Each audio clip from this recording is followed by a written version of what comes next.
Welcome to the conference.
No, I don't think I need it. We'll just go check to see if the signal is getting through. We just made the connection, so we just want to make sure that the stream is getting the signal.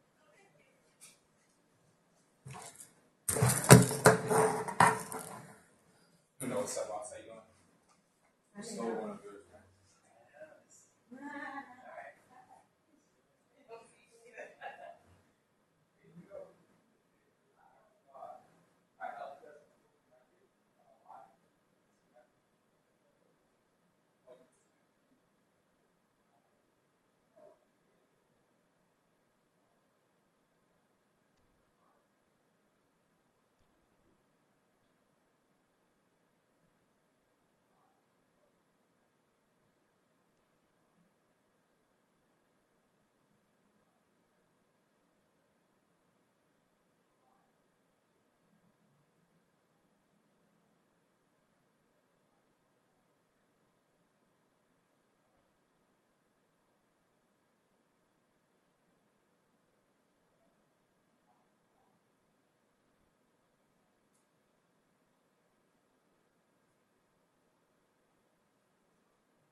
Hi, this is Chandru from video conference team. This is Discord for recording.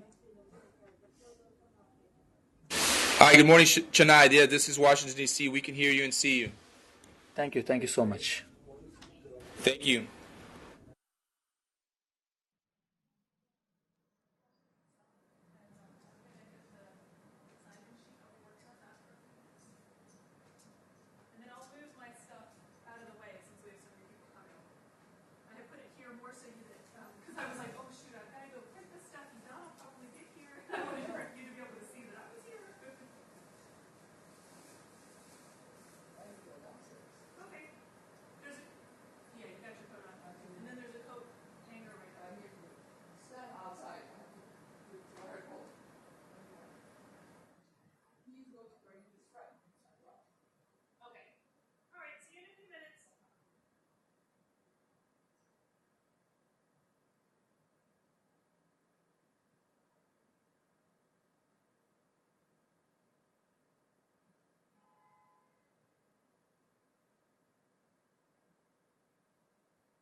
I would probably say middle aisle bit, input one.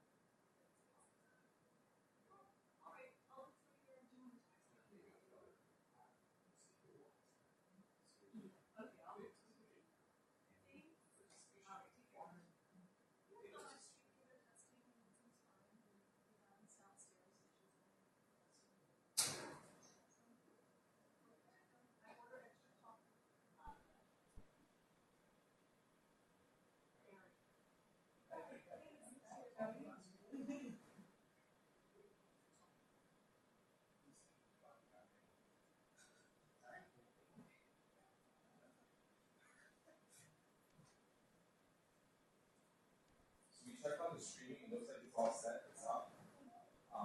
I have a few questions. Do we anticipate any Q&A here locally? Any questions?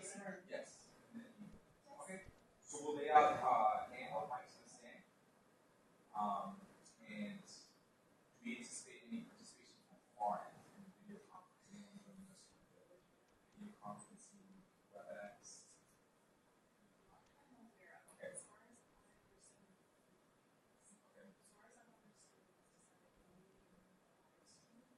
So we're only doing this setting, kind of getting out, and we don't anticipate anyone joining us in the presentation. Not that any of us are assigned. Okay.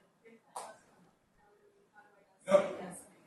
No, it's already all set and ready to happen. I just want to anticipate, so I want to be ready. If it does happen. But we're ready if it does come in.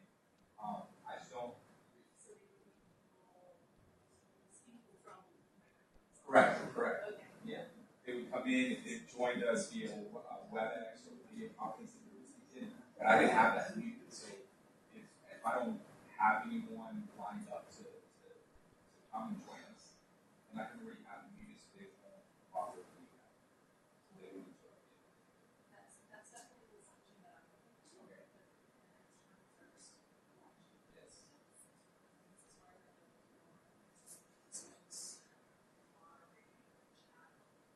Okay. I'm hearing from you that the guys up here are talking, they say, oh, it's very good for you, what do you feel about this? Then they might look at the email and say, yes, I'll learn, let them, you can unmute them online and they can say, Exactly. does that sound like a Yep. way to be prepared? Exactly. Yep. All right. Exactly.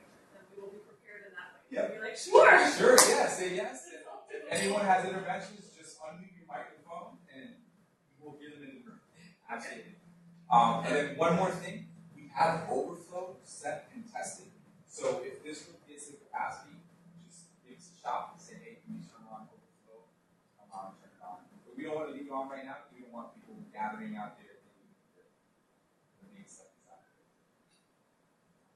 We are all set. We're all ready. We'll be behind these. Do you want to see where our control booth is at? Just in case Oh, you so don't like you're over there now? Yes. Yes. Yes, No. let me take a look. Yeah, this is. It's been a while since I've been in this room for any event. I'm generally just in the G building for small events.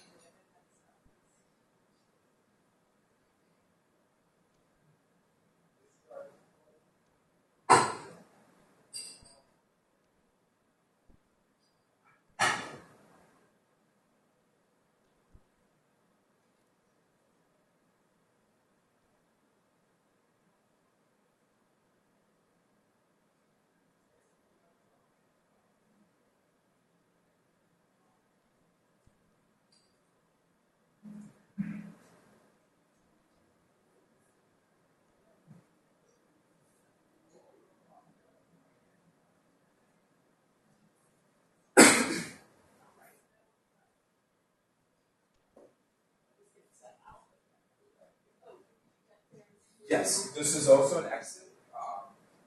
Down the hall. Exit out.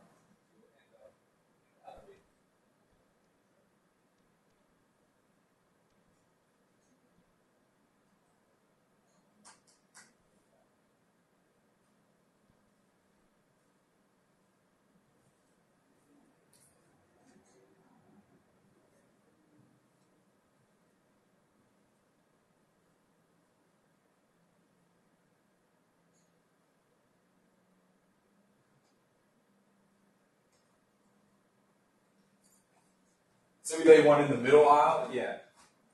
Let's do 1 and 2. So it just matches the board, so it'll be easier. Ready? Cool. Turn it on or? Check, check, check. Yeah, let's turn them on. Check 1, 2. Testing 1, 2. Check, check, check. 1, 2. Check 1, 2.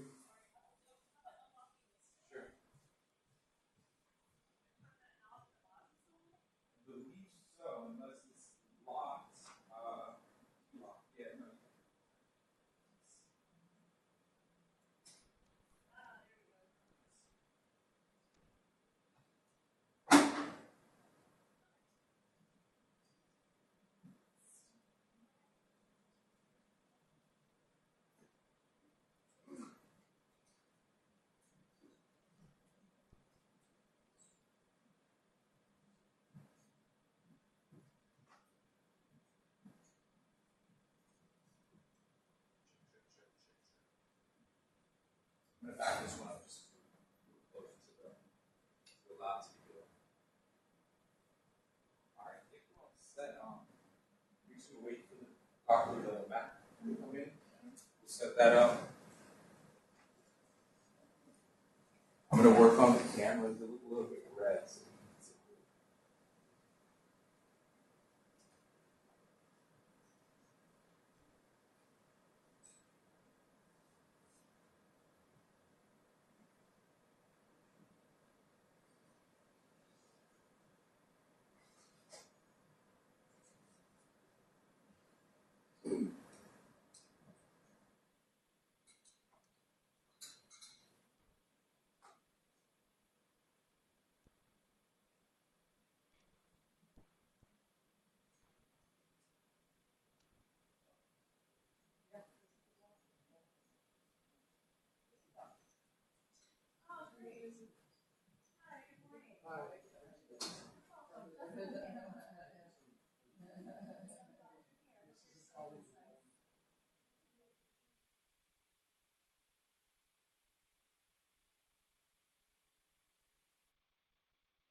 Sentient life is detected on the distant planet Kador, a spacecraft containing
I'm surprised by our increased volumes.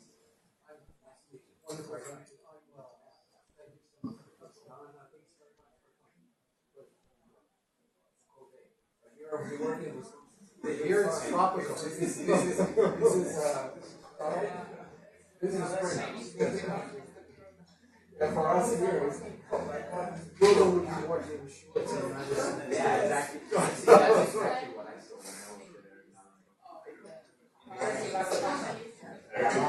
there.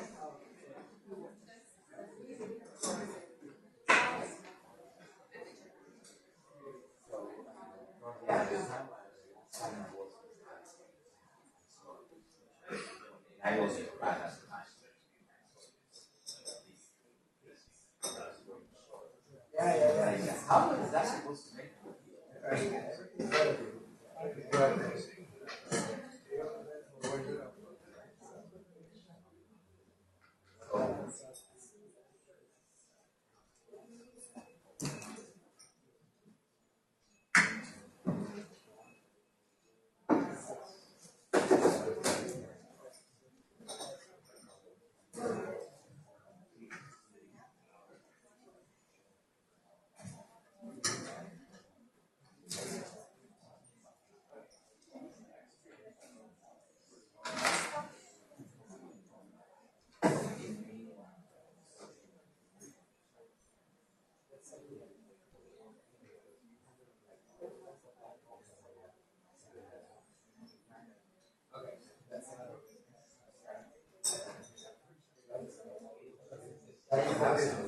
That changes.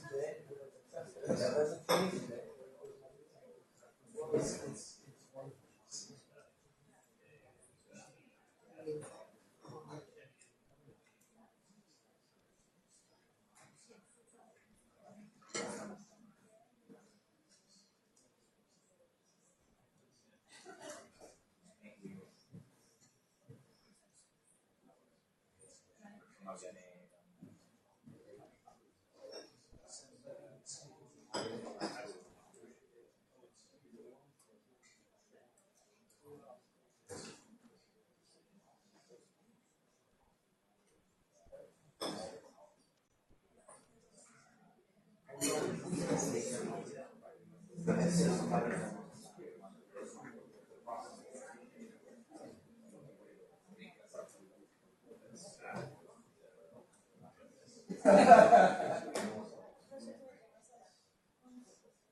Yes.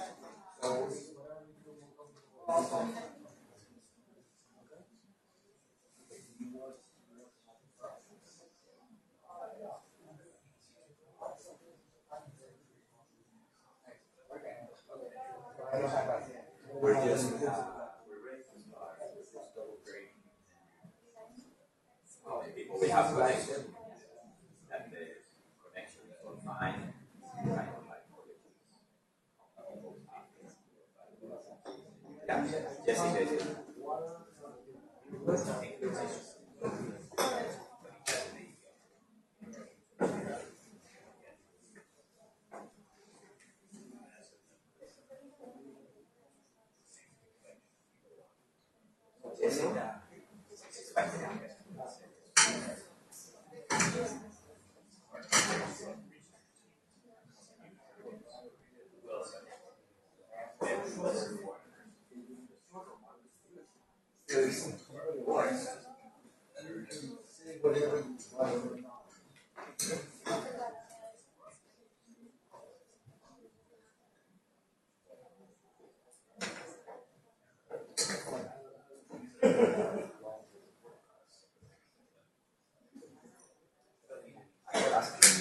Excellent. So thank you very much to everyone for being here.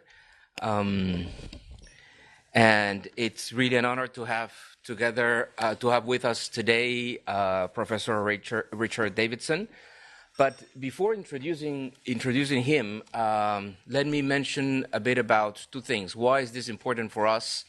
And also, I mean, what is that we're trying to do with this series of lectures on the science of learning? So one thing that I was mentioning to Professor Davidson, we have been working a lot during the last, decades on education reform. But I think we have not, and particularly during the last years, we have not been really thinking a lot about what's happening inside the classroom. And we talk a lot about that for any work that we're doing in education to be effective, something has to happen different. If we want improvement, something has to happen different in the classroom, in that interaction between the teacher and the student, right? There is some magic of learning that for many of us, particularly us who are economists, is like, I mean, that part of that black box that we don't know much about, but only if there's that change in that interaction is that there will be a different experience for the student, and hence there will be education, right? So there will be a learning process. And when I say learning, I mean the broad concept of learning. So we, despite the fact that we need to work on systems and reforms in the structure of the teacher's career, and incentives on financing of education, results-based financing, all the changes in the structure, at the end of the day, is changing the whole structure of the education system so that schools can work better, so that principals can work better, so that they can support the work of the teachers, so that the teachers can have a better interaction with students. So that's one area in which we need to do much more, and we need to understand much better about that science of learning, about how learning happens, and in which way what we do can be now better informed from what all the developments that have happened in this area during the last decades. Other issue that we see increasingly important is all the discussion about social emotional skills, right? We talk about learning, and we usually have been focusing on learning regarding what we can measure not well, but a little bit better, which is, I mean, math, reading, science. And when we talk about a learning crisis, is that we're not doing well on those areas, right? So we have a huge problem on that, right? But in addition to having a huge problem that is related to other problems that we have, or other challenges that we have in terms of other types of learning. One of those is social emotional learning, and all those traits that have to be instilled or cultivated or nurtured among our students, of which we know much less about how to do it, and we know much less about how to measure them. So from that perspective, what's happening in many fields, including neuroscience, is extremely important for our work. And one of the reasons of doing this series on the science of learning that we're starting today is to bring bring that knowledge both to this huge area of social-emotional skills and in general to bring it to a better understanding of what should be happening in the classroom and in which way we can affect what's happening in the classroom. So to do that, to start that series, I mean, it's really a fantastic opportunity to have the opportunity to have a Professor Davidson here. He actually is all about in which way we can, right, have some impact on how the brain is shaped, right, or the functions of the brain, something that in principle, and I think we're going to hear much more about that, is something that actually can happen, right? The brain can be shaped, can be developed, and with that, then emotional learning can happen. And that is something that is extremely relevant for our work. Professor Davidson, I mean, it's going to be really a challenge to summarize the CV, but currently, I mean, he has been for many years in the University of Wisconsin-Madison, and he's currently the William James and Willis Research Professor of Psychology and Psychiatry, and founder and director of the Center for Healthy Minds.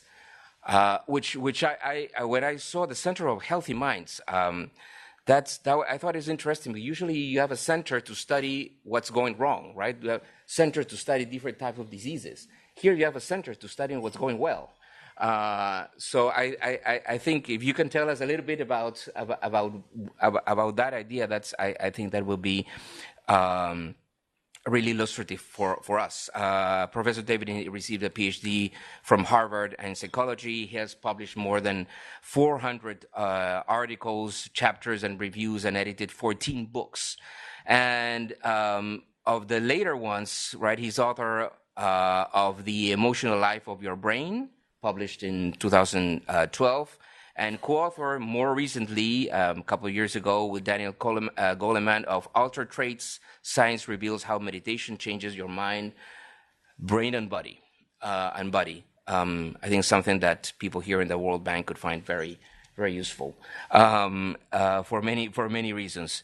I won't go through all the awards. He has a long-standing friendship and partnership with the Dalai Lama as well.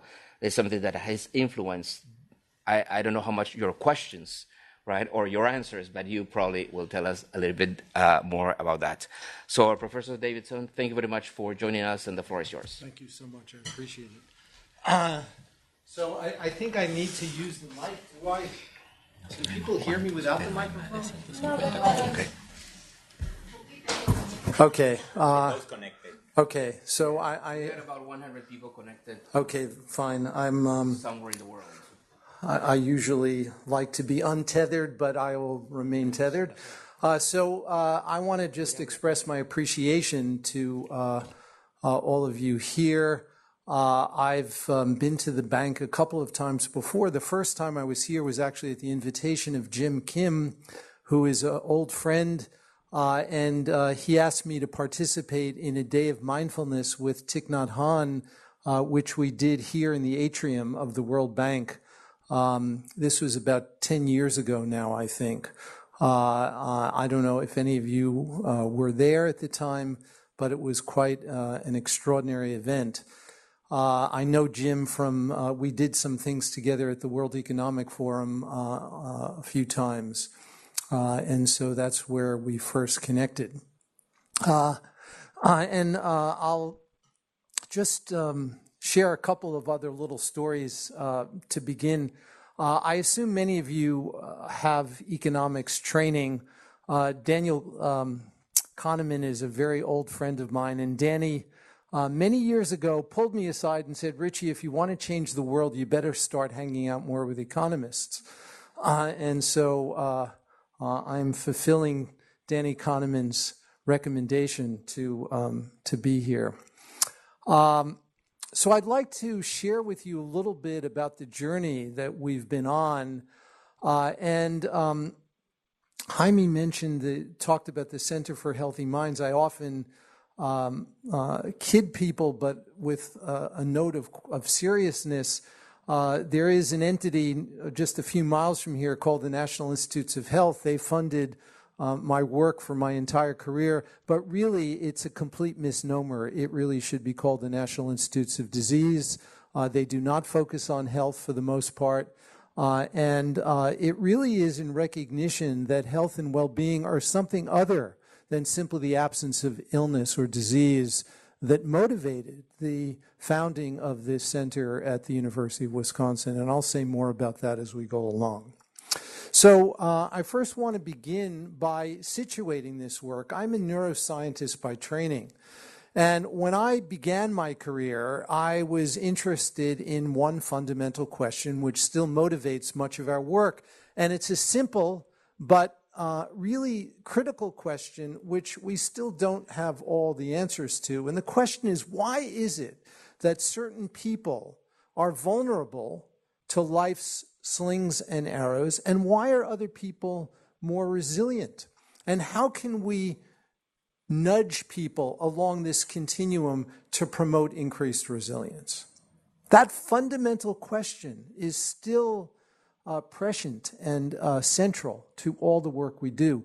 And in the early part of my career, I focused a lot on adversity, on the brain mechanisms that were associated with vulnerability to stressful events and so forth. And then something happened to me in 1992, which, as a dear friend of mine called an orthogonal rotation, and things changed. And that critical event was my first meeting with His Holiness the Dalai Lama. This was in 1992, and he challenged me, and he said, look, you've been using tools of modern neuroscience to study adversity and stress and anxiety and depression. Pardon? Oh, a lapel, that would be great. I'll be untethered. Thank you so much. Just one pause and we'll do this. Keep talking. Put this in your pocket. Keep talking on the other microphone. Okay.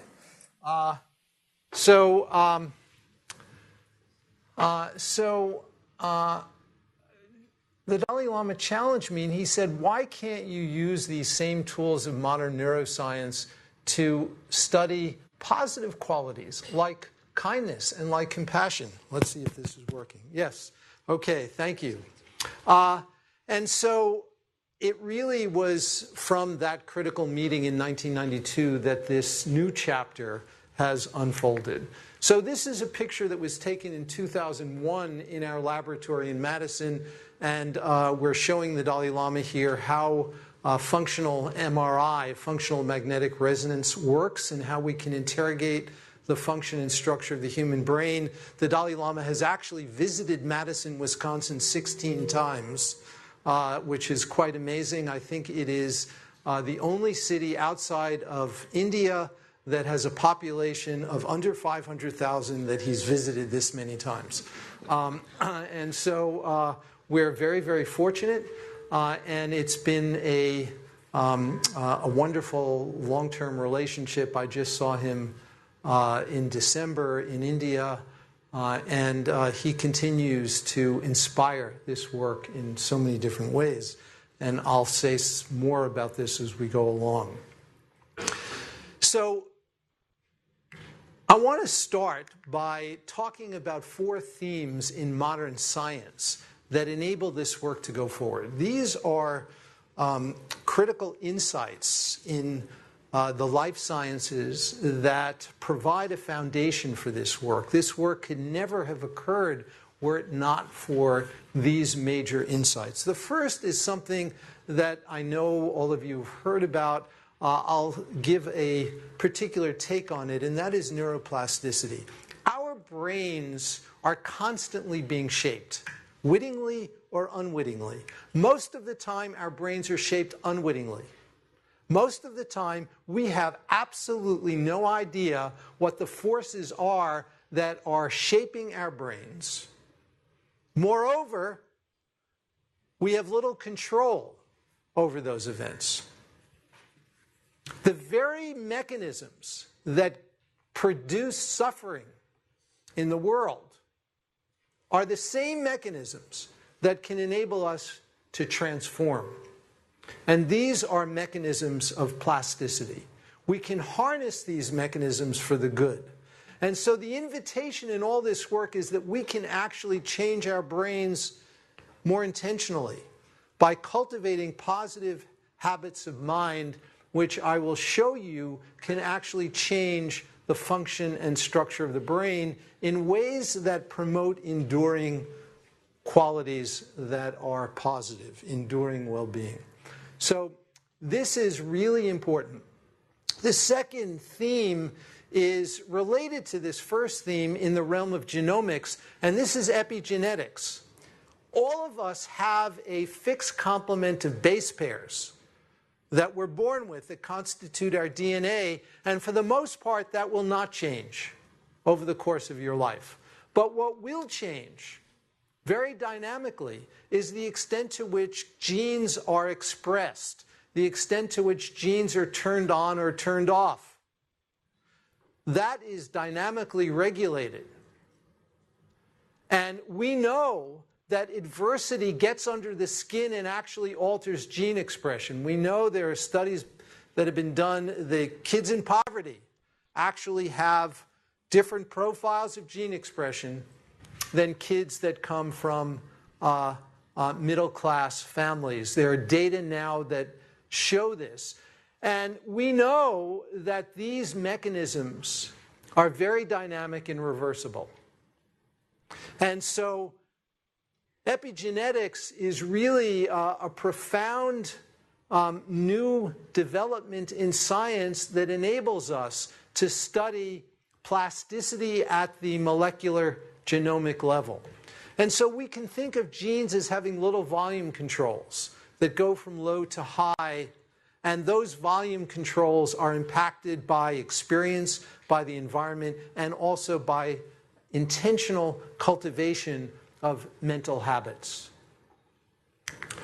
The third theme is that there is increasing understanding of the bidirectional communication between the mind and brain in the body.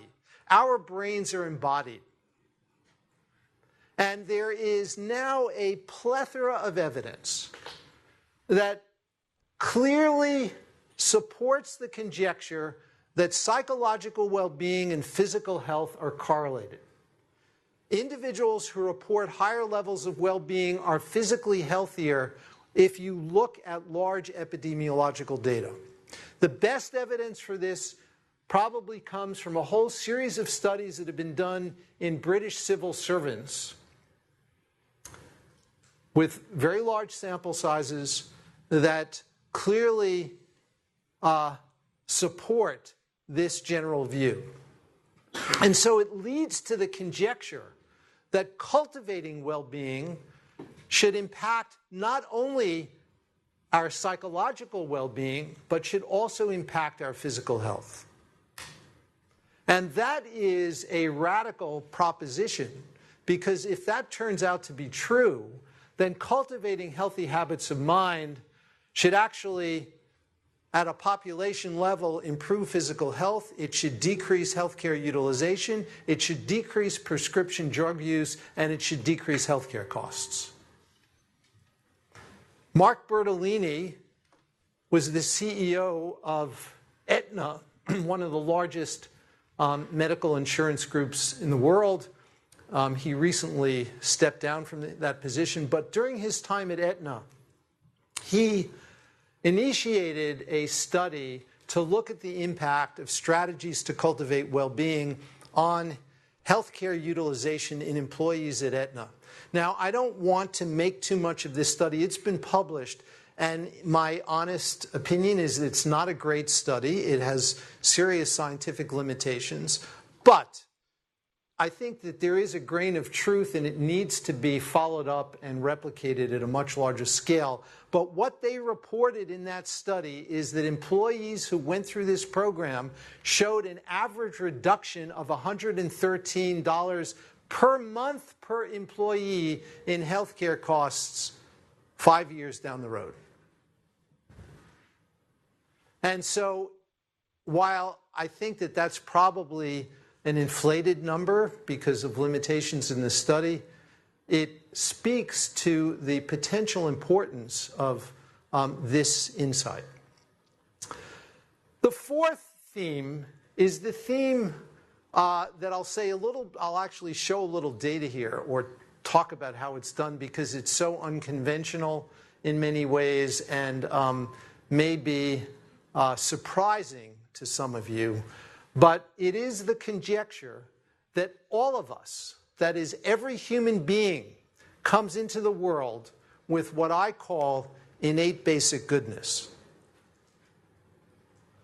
That is, they show a propensity to prefer pro-social and warm-hearted interactions compared with those that are selfish, narcissistic, and aggressive. So what is the evidence for that? I'm going to just show you two little things just to give you an idea of how we can approach this very rigorously. So I'm going to show you a couple of short video clips. And this work has been published in the very best scientific journals in the world. This is not schlock science. This is really hardcore mainstream science. So this video was shown to 6-month-old babies.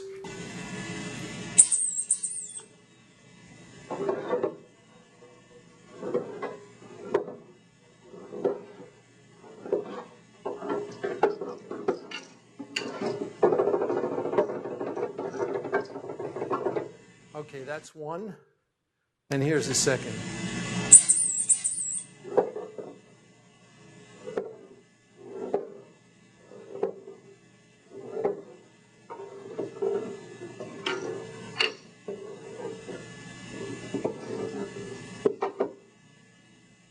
Which of these videos do you think 6-month-old babies prefer? And how do we ask them? How do you ask a 6-month-old baby? Well, there are many different ways to ask them.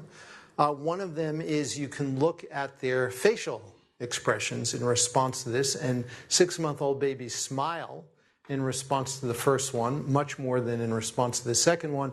We can also use infrared eye tracking to very precisely quantify the duration and extent of looking. And infants at 6 months of age look much longer at the first video compared to the second video. So let me show you a second study in the same genre, and there are a whole series of these now.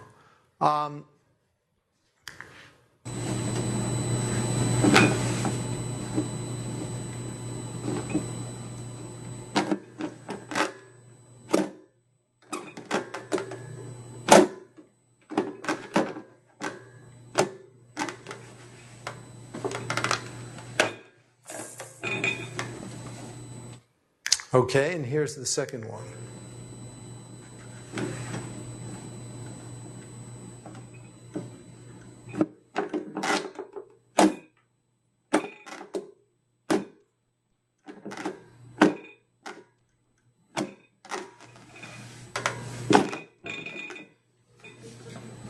Okay, so after these infants are offered these puppets, and the dependent measure here is simply which puppet does the infant reach for?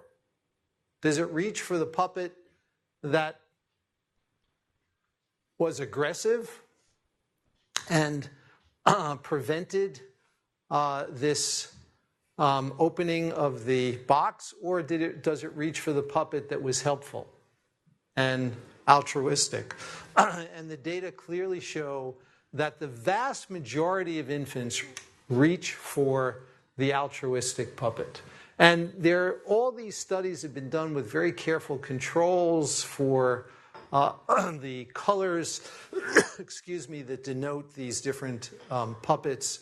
All of that has been carefully taken into account. So these are the kind of data that lead to the suggestion that early in life we come into the world with this pro-social bias, this pro-social propensity. And when we engage in specific exercises to cultivate qualities like kindness and generosity We're actually nurturing qualities that are there from the start. And this has led some of us to conceptualize qualities like kindness and compassion in the same way that scientists conceptualize language. We all know that human beings are born with a biological propensity for language.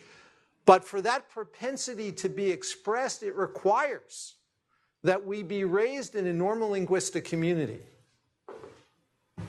And there are case studies of feral children who are raised in the wild. They do not develop normal language.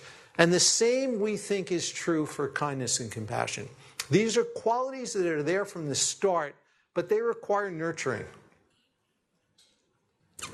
Okay, so this is a depiction of 4 themes. Just to review, I talked about neuroplasticity, epigenetics, the bidirectional communication between the brain and the body, and innate basic goodness as 4 major scientific developments that enable the work that I'm about to describe to really go forward, to provide a solid foundation for this work. And so over the last number of years, my colleagues and I have been developing a framework for understanding well-being that is based on 4 constituents that I will describe. And in this work, we have been investigating practices that are designed to enhance these constituents of well-being. And we've also been developing measures that are hard-nosed measures of these different constituents of well-being for different age groups, not just for adults. They include adults, but also for adolescents, for college students, and ultimately we will take it down lower. When the former Surgeon General of the United States, who was appointed by President Obama, was in office, Vivek Murthy, Vivek had as a major platform well-being as an urgent public health need. And one of Vivek Murthy's sort of mantras about this is that we critically need better measures. The paucity of reliable and valid measures of well-being was really constraining the influence of this work. And when Vivek was still Surgeon General, we began a discussion actually with people at NIH, and we have recently launched, actually NIH has recently launched a new initiative on the science of well-being that I'm co-chairing with Bruce McEwen, who's a neuroscientist at Rockefeller.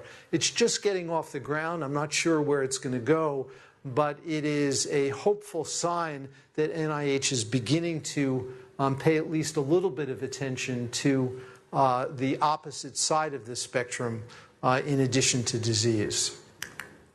Okay, so I'd like to move now to these 4 components of well-being. And what I'll do is I'll name each of the 4 at the outset, say a little bit about them, and then we'll take a deeper dive.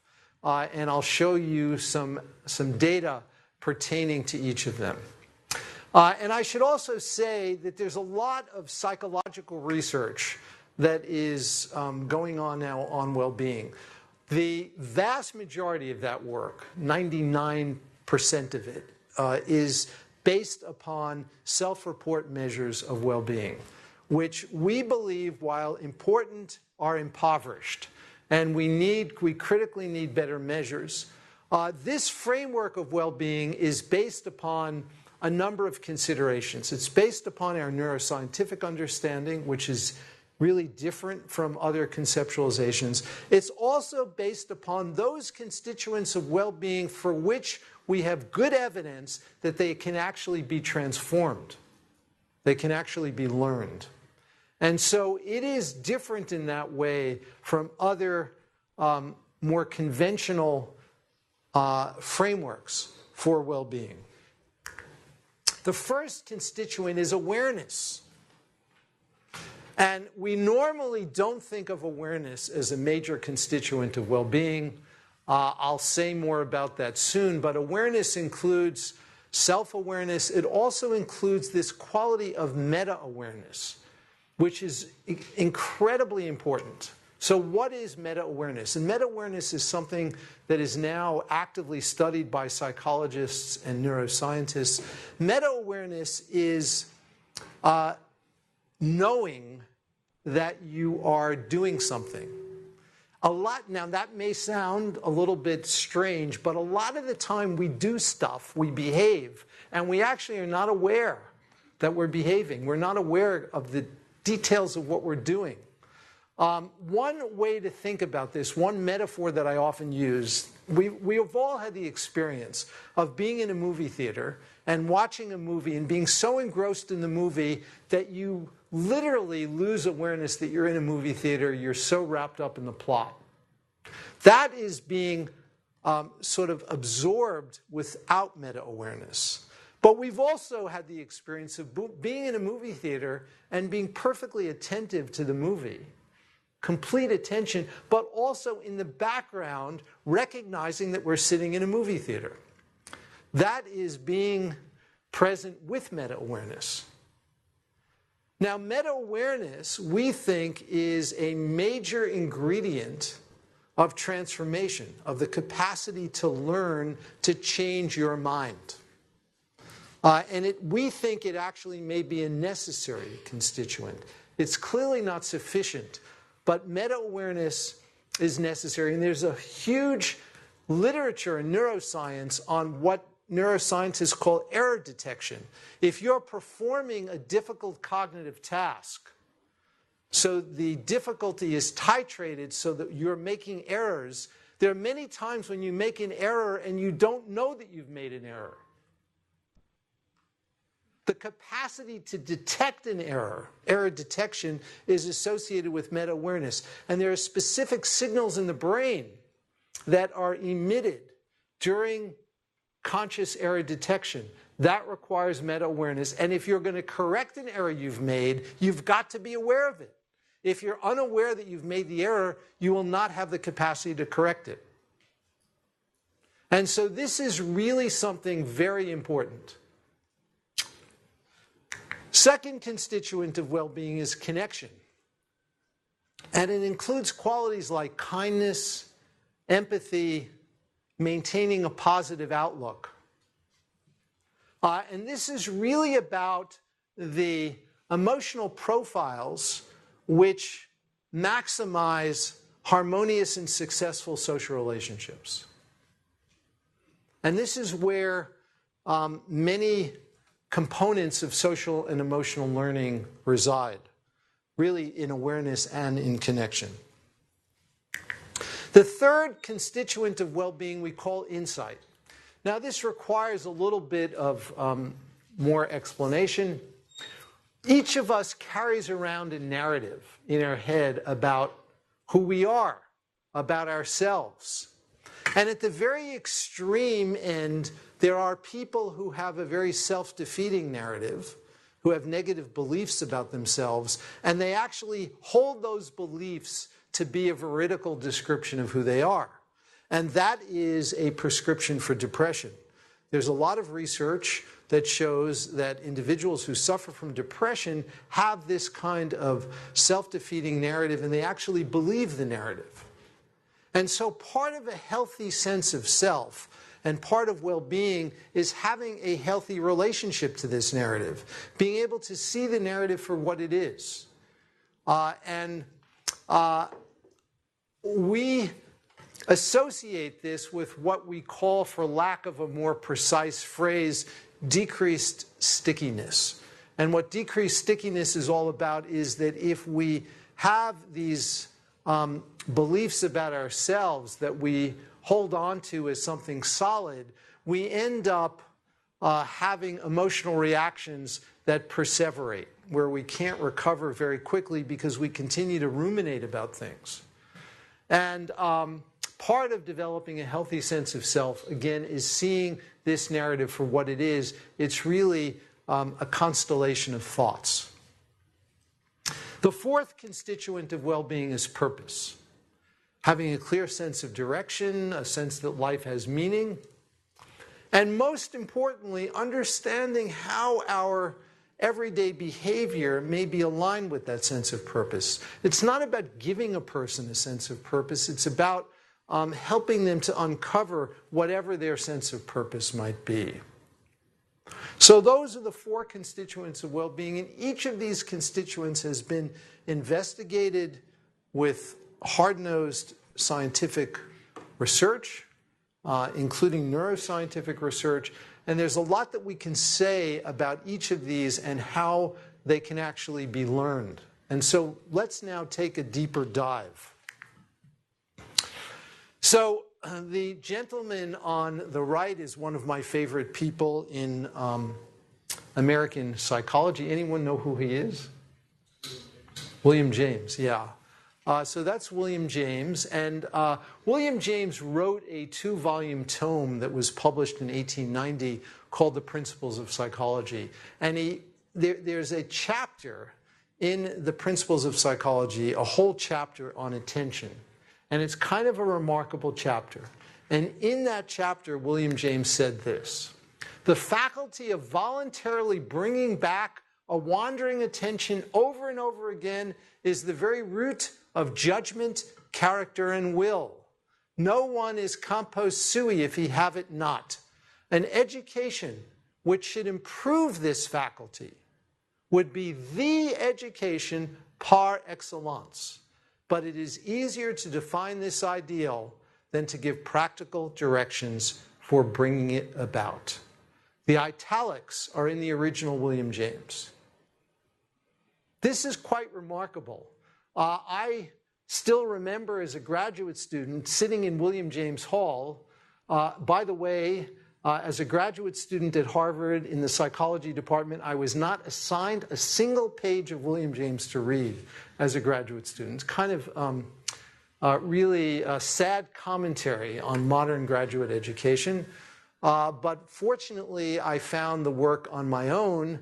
When I first read this, it was so thrilling because I just had the sense that this was naming something that was absolutely critical and that was ignored, and still for the most part is ignored. And in my view, attention is the building block for everything else. We can't learn other stuff if we're not attending to what's being presented. The fact that we don't typically systematically educate attention in our schools, in my view, is nothing short of scandalous. And I think we have a moral obligation to do everything we can to bring this work into every school on the planet, because this is going to enable all other forms of learning. And we know how to do this. This is not rocket science, and we know how to measure it with really hard-nosed measures. And so I think that this is something that's really central. And this is key to not just social and emotional learning, but it's key to every other form of learning. Okay, so let me just say that a few years ago, there were a group of psychologists at Harvard that did this very interesting study. It was done in the United States. It had several thousand participants. And what they did is they used smartphones to query people as they were out and about in the world. And they basically texted them and asked them 3 questions repeatedly over the course of several weeks. And those 3 questions were these. The first question is, what are you doing right now? And they checked off from a list of activities. Second question is, where is your mind right now? Is it focused on what you're doing, or is it focused elsewhere? And the third question was, right at this very moment where you were queried, how happy or unhappy are you right now? And here's what they found. They found that the average American adult spends 47% of her or his waking life not paying attention to what they're doing. 47% of the time. Now, I have the strong conviction that we could do better. 47% of the time. This paper was published in Science, Killingsworth and Gilbert. I'd be happy to supply the citation later. It's a really important study. And I don't want to go into more details now, but they also found that at the time that a person was queried, if their mind was wandering, if they weren't paying attention to what they're doing, they reported themselves to be systematically less happy than if they were paying attention to what they're doing, even if what they were doing was boring. Even if what they were doing was washing the dishes or doing their laundry. Distraction is toxic. It exacts a toll on our well-being.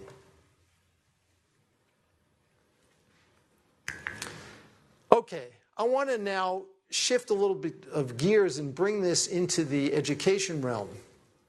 So we all know about the achievement gap here in the U.S. Well, it seems also to be associated with a discipline gap. The discipline gap is the systematic bias that exists here in the U.S. in the expression of punitive disciplinary behavior toward African Americans in schools in the United States. And that's after very carefully adjusting for socioeconomic status and for a whole bunch of other important characteristics. And one of the key contributors to the disciplinary gap is implicit bias. And so we have begun to systematically investigate this, and we have used methods excuse me, to cultivate awareness and connection. They're simple mental practices that come from contemplative traditions but are completely secular and have been studied scientifically, and we've investigated their impact on behavioral measures of implicit bias. And so this is very new data, not yet published from our center. Matt Hirschberg is the first author, who is a postdoc in our center. And we use behavioral reaction time-based measures of implicit bias. And these are teachers in training who are being studied. And we had them go through an 8-week intervention, which met for approximately 2 hours per week for 8 weeks. And then there were some additional longer sessions. The total intervention was about 20 hours. And what we found is that using measures of race bias, implicit bias, at both post-test as well as at 6-month follow-up, what we see is that the participants who receive the treatment, these are mental exercises to cultivate awareness and connection. There's no mention of bias in the training whatsoever. They show reductions on these behavioral measures of implicit bias and this is a randomized controlled trial, and they show persistence of those changes at 6 months follow-up. And that's pretty remarkable because data in the literature on implicit bias suggests that training programs that are out there often produce effects that are transient. And one of the key questions is, what does it take to produce more enduring change? And these data suggest that these changes indeed endure for at least this 6-month follow-up. Okay, so let me say a little bit about connection now. And I also should just invite, particularly if there are any methodological questions or things that you want me to explain a little bit more in detail, please feel free to ask. Yes? Hi, thank you. My name is Ishil Oral. I just have one question about this last slide that you showed. Is there any evidence for in-service training teachers on this? Like the people who are, who've been in the profession for a Yeah, while. we're doing that work now. We're collecting those data. I don't know the answer to that. Well, I can say to the best of my knowledge, there are no such data yet, but we will have those data soon. Yeah. Okay, so a little bit about connection. One of the, and I'll just give you a tidbit of evidence. One of the questions that we're often asked is how much is the most minimally viable training that we can do to actually produce a measurable change in the brain and behavior. That is often what I refer to as a typically American question. I certainly get that question much more in the U.S. than in many other countries. How short can we make it so that, and is there some magic pill that we can use? And so, in part, this study was motivated by that. In this study, what we did is this. This is another randomized controlled trial where we took people and told them that we're going to randomly assign them to one of two interventions, both of which are designed to cultivate well-being. And we put them in the MRI scanner before they went through training, and then we trained them for 2 weeks, just 2 weeks, where they received training 30 minutes a day. And the training was delivered online. So it was very standardized training, and we were able to monitor them online very carefully. And then after 2 weeks, we scanned them again so that we can actually determine whether there are any systematic changes in the brain in just 2 weeks of training 30 minutes a day. So that's a total of 7 hours of training. And we also gave them, this was a study where we were giving them training in compassion. And we wanted to see whether compassion training increased altruistic behavior. And one of the best ways to get a good behavioral measure of altruism is with economic decision-making tasks. And so we used an economic decision-making task, which essentially was a task where the subject in our case observed an interaction, an economic interaction that was unfair, and our subject had the opportunity to use his or her real money to render that transaction to be more fair.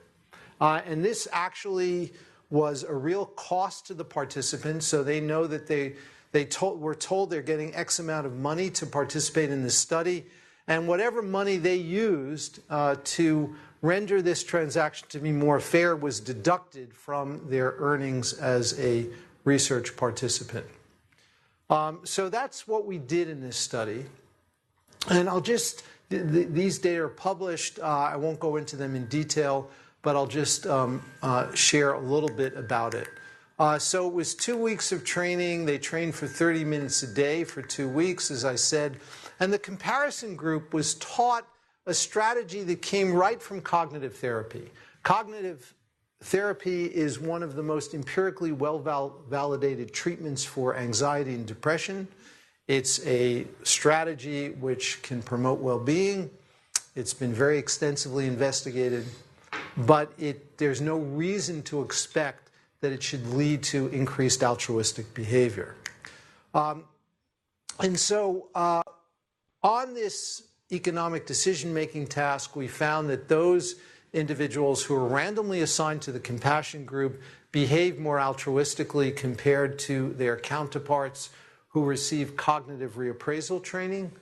And we also found that the brain changed in systematic ways, and the changes in the brain actually predicted their behavior on the economic decision-making task.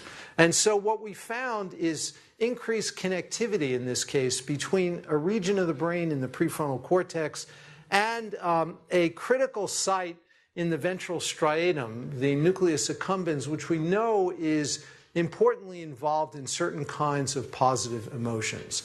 And the extent to which this connectivity was enhanced by the training predicted increased altruistic behavior. Question, honey. So, very quickly, what was the training about? What was the consist of the training? Yeah. I hope I was paying attention and you have. No, I didn't. You were paying very close attention because I didn't say anything about the training. So I'm happy to share a little bit about it, and thank you for asking. The training consisted of the following, and this is a kind of training that has been around, honestly, for 2,500 years. It's just been scientifically investigated only in the last maybe 10 years. So in this training, we begin by asking a person to envision a loved one, a family member or someone close to them, and envision a time in their life when they were having some difficulty. And bring that person into your mind and into your heart. And then cultivate the strong aspiration that they be relieved from that suffering. And so you first begin with a loved one, someone you have a very uncomplicated relationship to. You can even use a pet. Some people may find a human being to be difficult, and so they may have a more uncomplicated relationship with a pet. So that's how we begin. Then we ask them to focus on themselves. Envision a time in your life when you're having some challenge. And then cultivate the aspiration that you be relieved of that suffering. The third category we use is what we call a neutral person or a stranger. And by that we mean someone whose face you recognize. And in an organization like this, it's perfect. I'm sure there are people you guys encounter on a daily basis that you see and you really don't know much about their life. But you can recognize their picture. You can recognize their face. Bring such a person into your mind. And even though you don't know anything about their life, just envision a time in their life when they may have been suffering. And just cultivate the aspiration that they be relieved from that suffering. It could be a cashier at the cafeteria. It could be anybody. Someone who you recognize but you don't know well. So we call that a stranger or a neutral person. And then finally we move on to really what's probably the most important, and that is bring into your mind what we call a difficult person. Someone who you've had difficulty with in one way or another. And just imagine a time in their life when they may have been suffering. And in a very genuine way, cultivate that same aspiration that they be relieved of that suffering. And you're guided through this in a guided auditory practice. And it takes, and you do all of these in the span of a half an hour. And you do this for 2 weeks. And it turns out that when you do that for 2 weeks, just 30 minutes a day, your brain changes. And it changes in ways that actually predict the extent to which you'll behave altruistically. So that's the basic nature of the training. Okay, now let me move on to something radically different. This is a paper which just came out from our center a few months ago, and we've been thinking in all kinds of different ways out of the box about strategies to cultivate well-being in different age groups. And with, with support from the Gates Foundation, we developed a video game for teenagers to cultivate pro-social qualities. And actually this follows from a meeting that we had when President Obama was in office. There was a White House meeting that I was co-chair of on video games, neuroscience, and well-being. About 60 people were there. It was convened by the President's science advisor, and we had about 20 scientists there, 20 government and foundation officials, and about 20 executives from the gaming industry. And what we were doing at that meeting is two things. One, we were trying to have these executives from the gaming industry sit through scientific presentations about the deleterious effects of violent video games so that they can actually hear what the evidence is. And the second thing we were trying to do is to convince them that it may actually be possible to develop a video game that doesn't involve shooting other people, that kids would actually want to play, that may actually have beneficial effects. Now, I'm not sure how successful we were, but it did lead to this initiative in our center. And so I want to just show you what we did and what we found in this case. And this is really a proof of concept that this is a strategy which we think is worth investing additional effort. So let me show you a little bit about what this video game is. The target age group is 8th grade kids. And this was tested in the United States. So here is a little bit about the video game.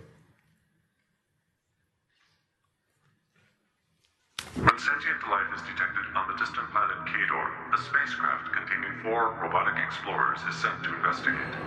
Their primary mission will be to study the alien culture through the interpretation of basic emotions. Leaving behind its own solar system, the spacecraft begins its long journey to the planet Kador.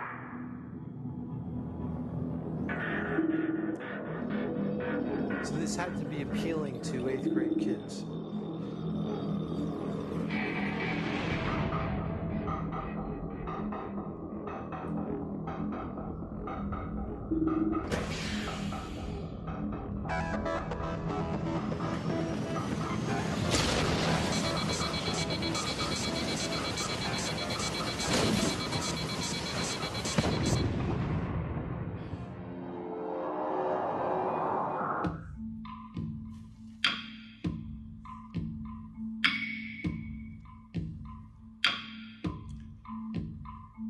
So these aliens their faces are animated in an anatomically realistic way.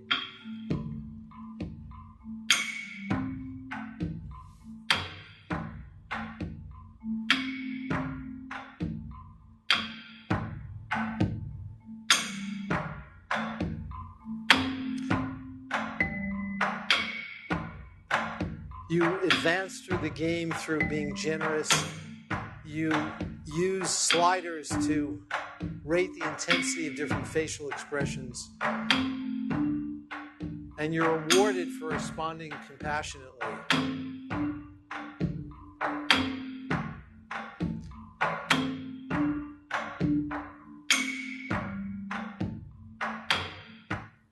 So, coming to the App Store soon.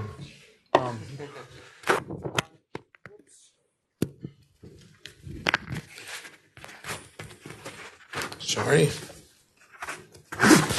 So let me show you a little bit about what we found. What we did in this study is we took 200 8th grade kids and we randomly assigned them to play either this game or to play a commercial game that was chosen to be matched on many of the characteristics of this game.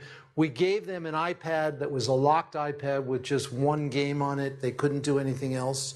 And all of their keystrokes were transmitted through the cloud to our center so that we can analyze all the data.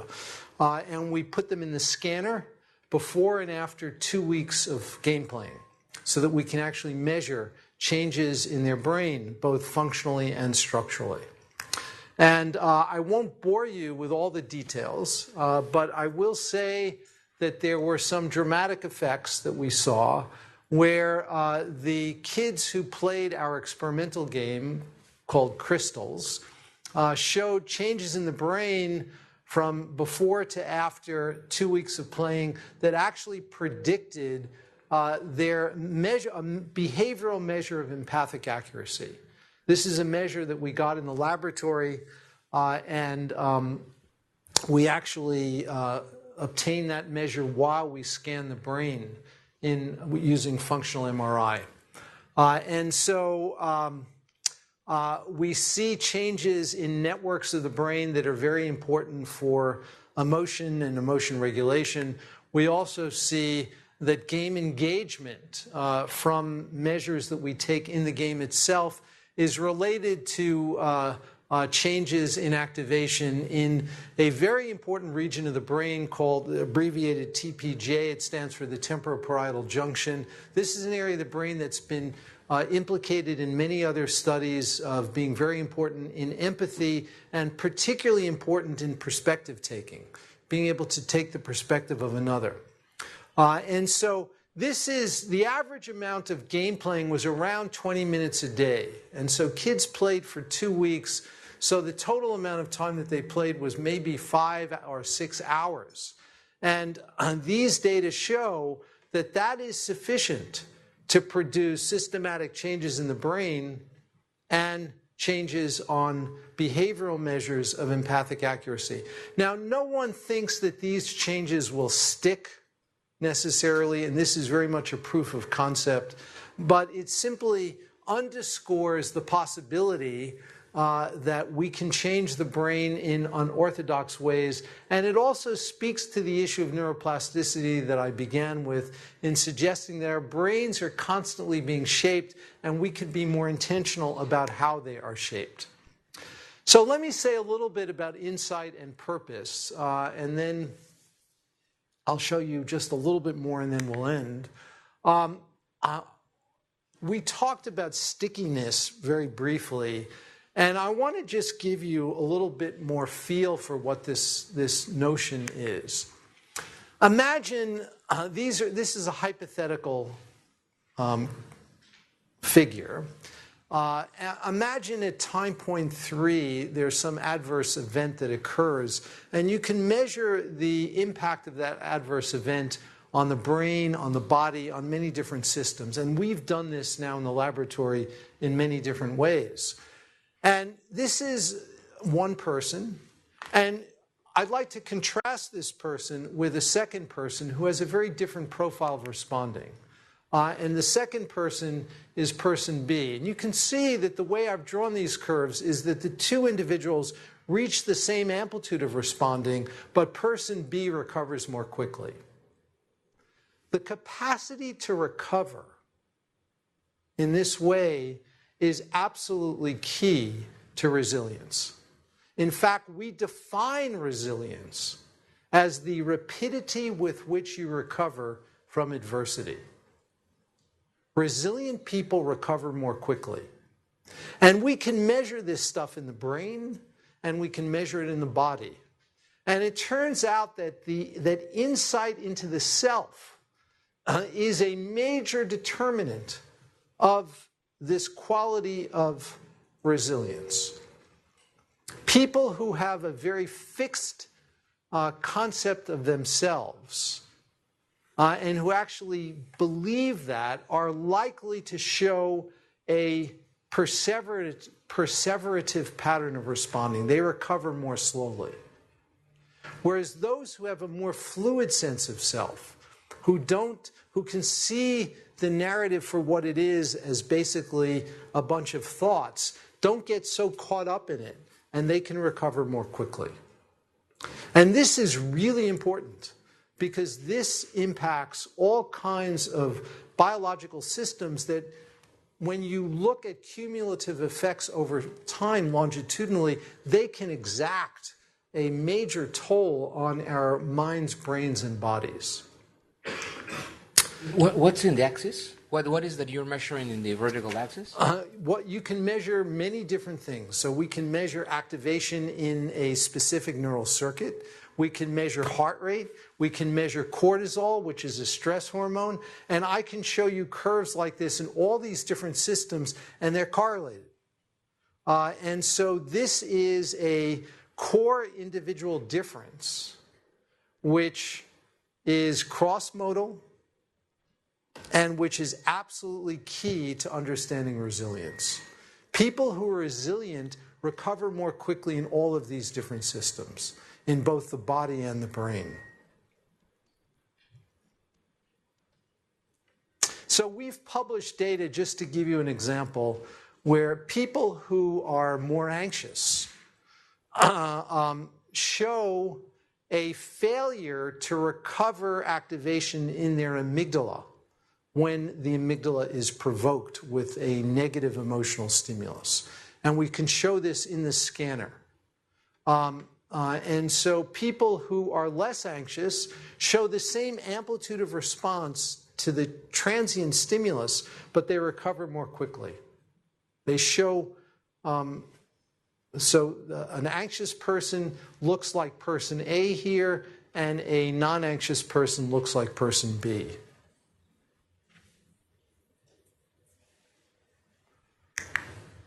And it turns out that this is associated with connections between the amygdala and the prefrontal cortex. And again, I won't go into too much detail here, but one of the things that we found is that in long-term meditators who have been practicing skills to cultivate healthy habits of mind, they show stronger connectivity. And this is indicated here. The LTM stand for long-term meditators. MNPs stand for meditation-naive participants, and the long-term meditators have greater connectivity between the amygdala in green and the ventromedial prefrontal cortex in purple. And that's a circuit which is really important in resilience. Okay, let me say a little bit about purpose. So purpose has been investigated less, but we're actively exploring it in different ways. And one of the things that we know about purpose is that it is particularly important at certain developmental periods. One of those is later in life. These are data showing in the 7th and 8th decades of life, where you carefully adjust for medical history and socioeconomic background at time 0 and follow people, those individuals who are in the lowest percentile rank, who are in the 10th percentile in purpose of life, this is the cumulative hazard ratio for death. And what you see is that individuals who show a low sense of purpose die sooner compared to their high-purpose counterparts. Sense of purpose is the single strongest predictor of longevity in older individuals of the psychological attributes that have been investigated after carefully controlling for pre-existing medical conditions.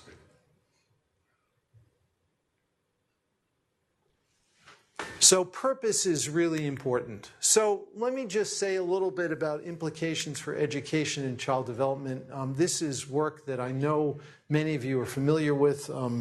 Angela is a very close friend and colleague, and this is one of a paper that is part of a whole genre of work that shows that various kinds of social and emotional attributes outperform IQ in predicting academic performance. This is a study that I'm sure many of you are also familiar with, published by colleagues of mine who are at Duke University, led by them. And in this work, this is a group that has followed a birth cohort in Dunedin, New Zealand, 1,000 individuals in this birth cohort. And these individuals are now in their late 30s or early 40s. This particular paper was published based upon data when these individuals were 32 years of age. And they asked a simple question: what is the relationship between measures of self-control at 4 and 5 years of age and adult life outcomes when these individuals are 32? And what they show is this. I won't go through all these data, but this is really important. So they divide the self-control measure into quintiles. And what you see here is that kids who are in the lowest quintile of self-control at ages 4 and 5 show the worst health. They're more likely to be substance abusers. And this includes informant-rated substance dependence. So this is not just based on self-report measures.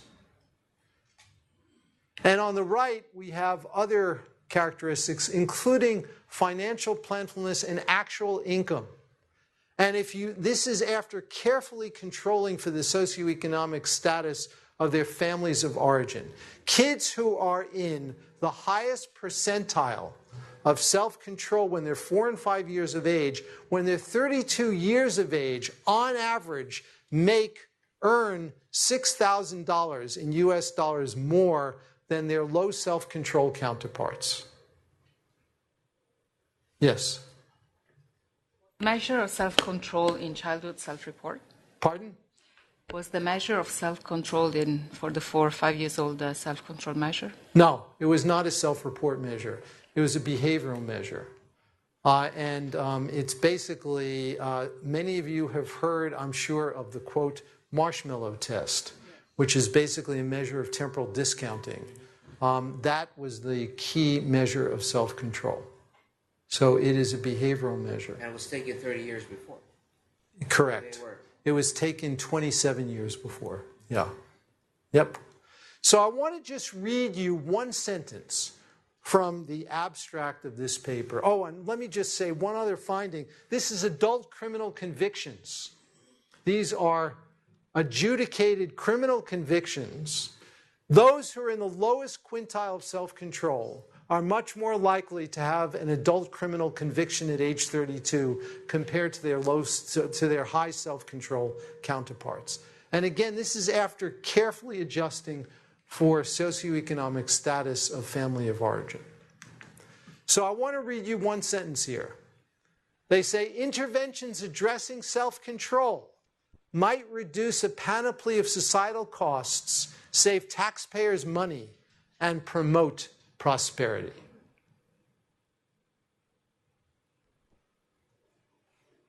So again, I think that we have a moral obligation to do everything we can to bring these practices, starting at a very early age in life.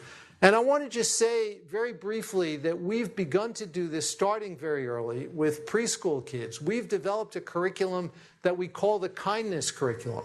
It's now being used in about 35,000 schools across the world. We have it translated into Spanish. It's available free on our website. Anyone can download it. And we've done one randomized controlled trial of the kindness curriculum in preschool children.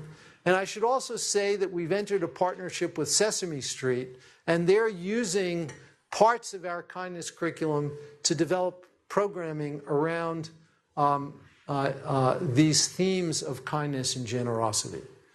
And this is just a little bit about the kindness curriculum and some of the core elements. I won't go into detail here. Again, anyone who wants to actually go through the curriculum, you can download it and look at it carefully. But we've developed measures, behavioral measures of generosity for preschool kids that are really based upon economic decision-making tasks, but render them in an age-appropriate way. So in our work, we go from very high-tech to very low-tech. What we do in this case is we give kids 2 envelopes. One has a picture of themselves. The other has a picture of another child. And the other child is either their best friend in the class, their least favorite person, and we measure this with sociometric ratings. We have a stranger child, kid who is same gender that they've never seen before, and we have an obviously sick-looking child. This is the sick child. And we give kids currency that they really care about, which in a 4- and 5-year-old is stickers. We give them these stickers. We give them 10 stickers on each trial, and we ask them to simply divide the stickers into these 2 envelopes. They can either keep the stickers for themselves, keep as many of them as they want, or they can give the stickers to another child. Kids at this age understand this task. They could do it very accurately. And this just shows these different kids. This is their best friend, meant to depict their least favorite, a stranger child, and a sick-looking child. And I won't go through these data in detail. They've been published. But what we find is that kids in the kindness curriculum, KC, actually, well, let me say it a different way. What we find is that in preschools that we've looked at in the US, the average preschool kid in the control condition who gets a standard curriculum becomes more selfish over the course of the preschool year. And that's displayed in these downward trends pre to post in the control condition. Among kids in the kindness curriculum, they don't get more generous, but they don't get more selfish. That is, they don't change. At least they don't become more selfish over the course of the semester. Now, it may be, if this kind of training continued, they would actually show enhancements. It also may be that if we start with kids who are more, who are subjected to more adversity, they would show bigger gains. And we actually have some data from this study that indicated that kids from the lowest socioeconomic backgrounds are the kids who show the largest gains. Okay, they also earn better grades. I won't go through that. And I'm going to just very briefly mention one thing about this and then show you a couple of more slides and end. I mentioned in the early beginning about the bidirectional communication between the brain and the body and how important that is. And I just want to show you one data point on that. So this is data from, I'll go back here and I'll show it to you in a second. This is data from the first randomized controlled trial that had been done of mindfulness-based stress reduction, one of the most commonly taught forms of mindfulness practice in medical settings in North America and in Europe. It's taught extensively throughout North America and Europe. And what we did is we took employees in a high-tech corporation and we randomly assigned them to receive this mindfulness training or to be in a control group. And at the end of the training, we gave everyone a flu shot. And the training began in September. It ended at the end of November, so that's around the time people get flu shots. And the only thing that we did differently is we took blood samples before and after they received the flu shot, which enabled us to quantify the magnitude of antibody titers mounted in response to the vaccine. I'm sure most of you are aware that when you get a vaccination, there's a lot of variation in the extent to which that vaccination works. Of course, some of it has to do with different strains of virus, but a lot of it has to do with one's actual psychological disposition. It turns out that there's a lot of variation among people in how effective those vaccines are. And so we wanted to quantify the magnitude of response to the flu vaccine, and what we found is that those who went through the 8 weeks of mindfulness meditation showed a dramatic boost in their antibody titers mounted in response to the flu vaccine. So the flu vaccine was actually more effective for them. If these two groups were exposed to the same level of flu virus, those who went through the 8 weeks of mindfulness would be more protected. So I'm going to just skip some stuff now and just share with you what we're doing with disseminating some of these practices and measures at scale. So we formed a nonprofit corporation to help with developing strategies that can be really brought out into the world, and in many ways we've become activist scientists. I've already covered some of this research on well-being, and we're using mobile technology now to both disseminate these simple practices at scale and using the mobile technology also to measure the impact of what it is that we're doing. And so we have a guided well-being program that is based on each of these 4 constituents of well-being that I described, with scientific information about each. You can think of them as like mini podcasts, but also guided practices that are meant to cultivate each of these 4 key constituents. There are many benefits we believe can result from this. And we are delivering this through mobile technology. And we're also, as part of this, we are rooting this in hard-nosed science, where we're actually measuring this work with specific measures that we implement on mobile devices. And so we have now been developing this for the last roughly year and a half. We're developing this initially for adults, but we're also developing it. We're just starting an initiative to develop this for adolescents, and we will eventually get to other age groups. Our vision is that this can be easily translated into different languages, and the fact that we can use mobile devices enables us to scale this dramatically. Our interest, in part, for being here at the World Bank is to explore possible collaborative opportunities in using some of these strategies, both for cultivating well-being as well as for measuring it at scale, that can potentially complement other strategies and approaches that you guys are already using in parts of the world that we would really love to connect with, that we need partners to do. So I want to end now with a quote. This is from a book that was on the bestseller list for some time. It was written by the Dalai Lama, and it really captures the core of what it is that we're doing.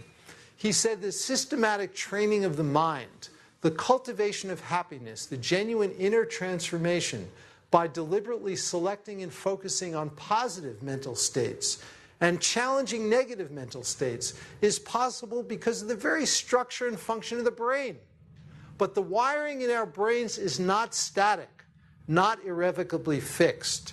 Our brains are also adaptable. So thank you very much, and you can find out more about this work, download the Kindness Curriculum and any of our scientific publications from our website. Thank you.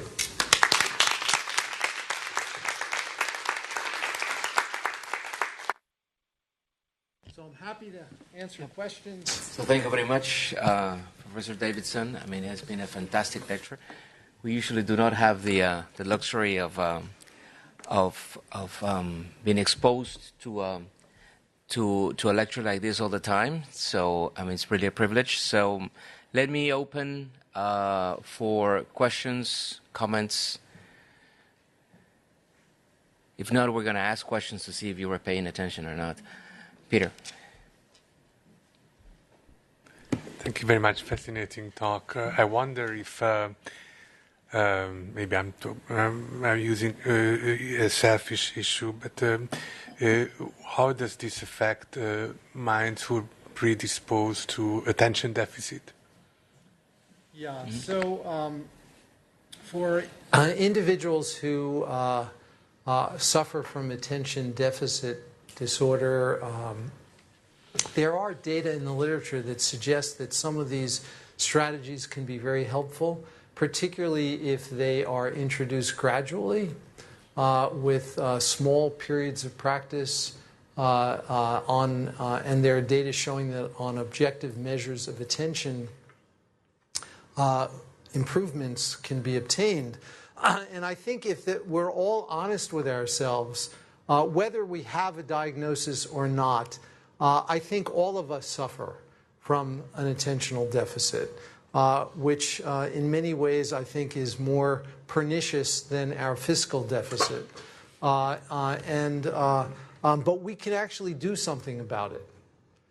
So the data are pretty clear. In the area of attention, I would say that of all the 4 constituents of well-being that I described, the scientific literature on attention is the most well-developed.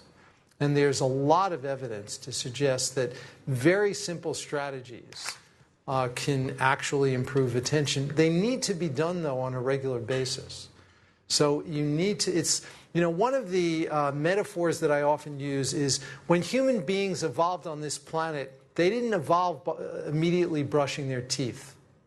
And virtually every human being on this planet brushes their teeth a couple of times a day and spends a few minutes doing it. If we spent a few minutes cultivating these qualities of our mind, the world would be a different place.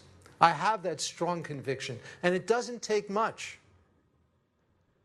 And so part of this is really a kind of public health campaign. If people appreciated their mind in the same way they appreciated their teeth, we wouldn't be in the mess that we're in now. I have Roberta. And do you want to collect a few questions or refer one by one? One by one is good. Roberta, then Michael, and then Wendy. Thank you, Professor Davidson, for this fabulous food for thought. I have a question about the society versus the individual. You showed us a lot of great evidence about how we can become better individuals, happier, more productive, and so on. But if we think about the economics literature, there's a whole evidence that shows that societies with more trust, there's, the work by Putnam that shows that if you have social capital, these societies are collectively more productive. Are you envisaging to look at the societal, multi-individual outcomes that can come from cultivating our own individual minds to be altruistic? I think that's a really important question. And my conjecture is that the causal directions have to go both ways, from the individual to the collective and from the collective back to the individual. I think that there are bidirectional influences. And so if we lived in a culture that nurtured these qualities, it would be easier for us to express them. And so I think we need to be operating on many different levels simultaneously.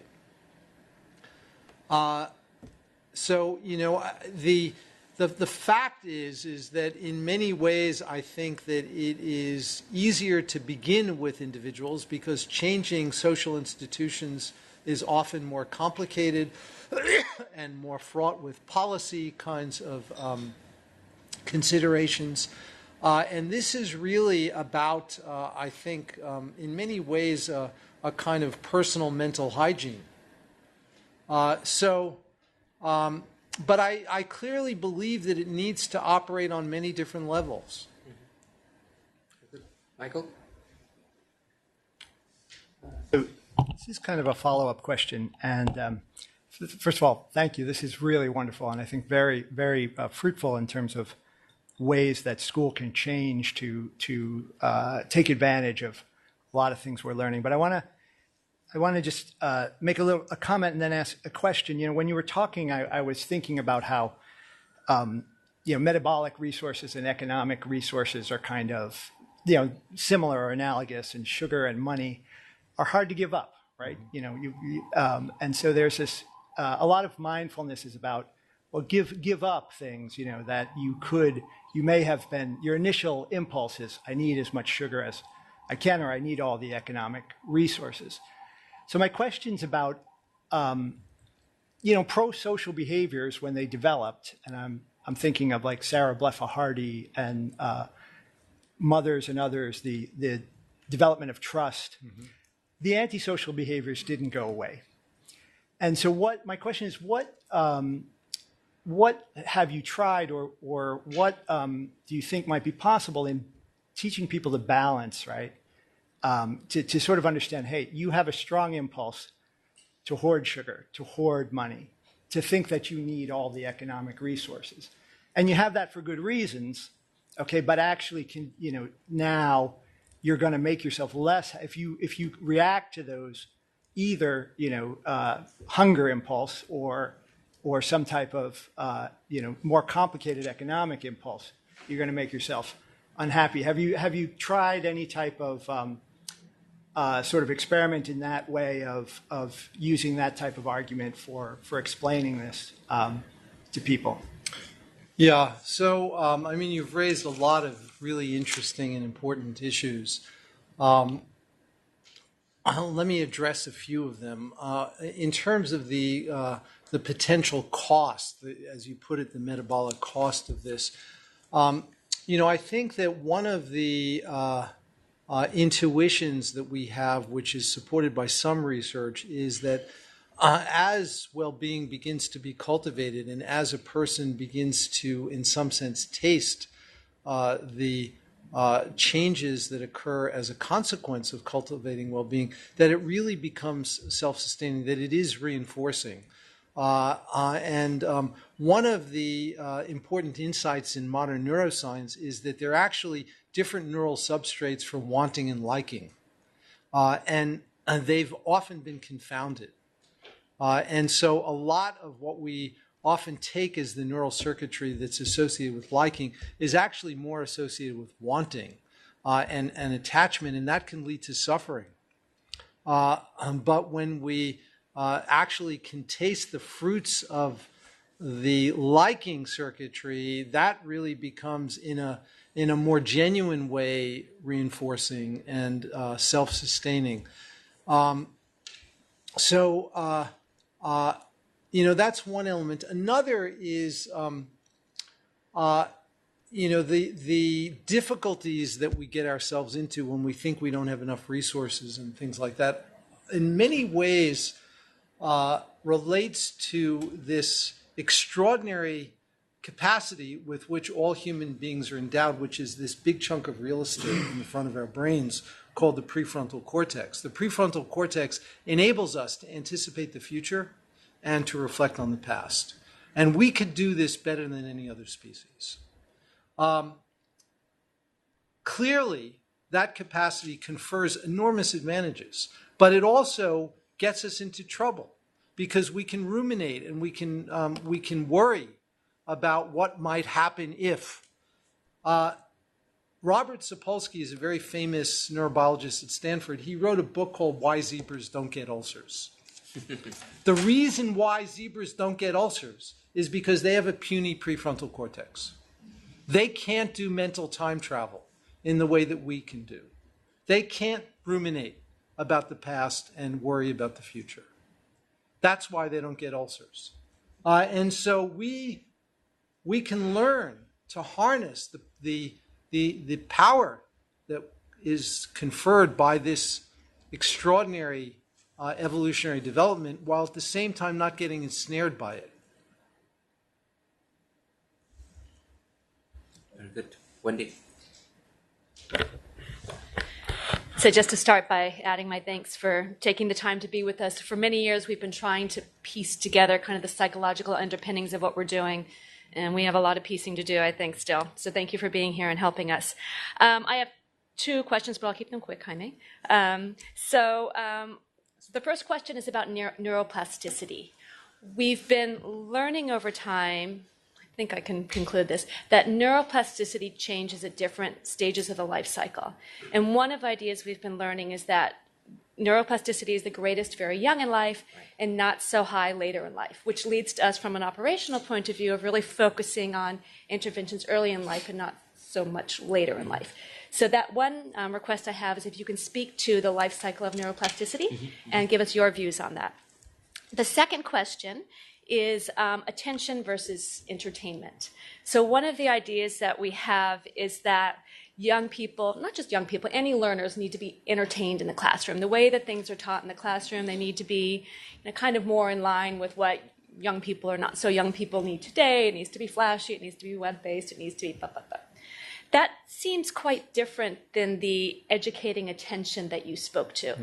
And so I wanted to ask you to reflect on this idea about needing to teach by entertaining versus educating attention, and so maybe not so much of a need to entertain in the pedagogical process. So great questions. Let let me take the first one first in terms of sensitive periods. There are three really important sensitive periods of development. One is around birth.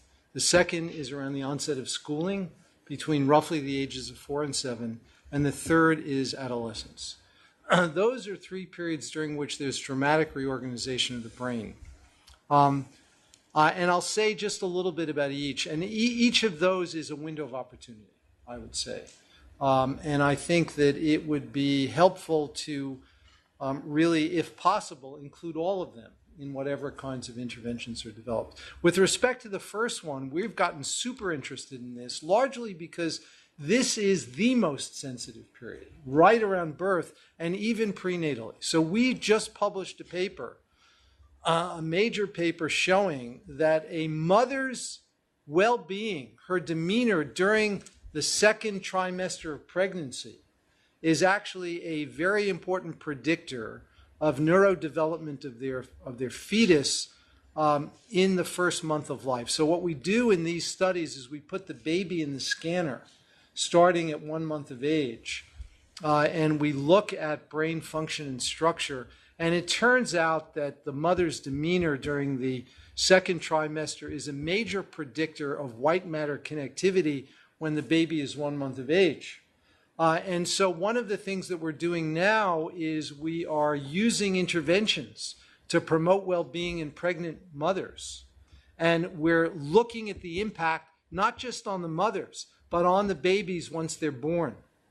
And we also get cord blood when the babies are born, and we can look at epigenetics in the cord blood and look at the influence of prenatal factors as they play out in the epigenetic environment of the developing fetus. And it turns out that some of these epigenetic marks that are laid down during the second and third trimester of pregnancy really persist.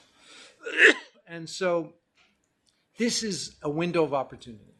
The second is around the onset of schooling, and this is when regulatory circuits first come online. This is another super important period, and the study I mentioned in the Dunedin, New Zealand sample, looking at measures of self-control, those measures were taken at 4 and 5 years of age, right in this critical period. And so if we can promote self-control and other parameters of well-being during this time, it can have multiplicative ripple effects as the kids develop. And then during adolescence, one of the things that we're seeing today is if you look at data on the onset of puberty over the last 100 years, the data are frightening. If you look at every Western country where this has been examined, the age of pubertal onset is getting earlier and earlier.